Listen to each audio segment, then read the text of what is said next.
एक दिन छोटा अहमद स्कूल से वापस आया। वो बहुत भूखा था। फौरन खाने पर बैठ गया। जैसे ही उसने पहला निवाला उठाया, अचानक उसकी छोटी बहन मरियम चीखी, भाई बिस्मिल्लाह कहना भूल गए। अहमद ने फौरन निवाला नीचे रखा और कहा, बिस्मिल्लाहिर्रहमानिर्रहीम। उसी वक्त शैतान, जो करीब ही छुपा हुआ था, गुस्से से चीखा, उफ, फिर बच गया ये बच्चा।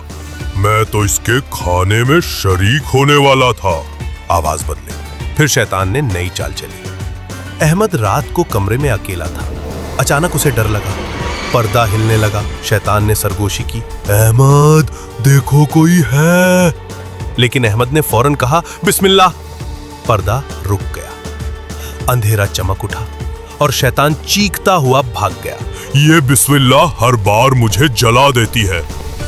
अगले दिन अहमद ने अपनी बहन मरियम से कहा, हमें हर काम से पहले बिस्मिल्लाह जरूर पढ़नी चाहिए, क्योंकि ये हमें शैतान से बचाती है।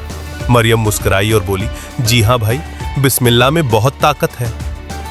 बच्चे, हर काम, चाहे खाना हो, पढ़ाई हो या सोना, बिस्मिल्लाह जरूर पढ़ो। ये एक छोटा सा कलिमा है, मगर शैतान से बहुत बड़ी हिफाजत।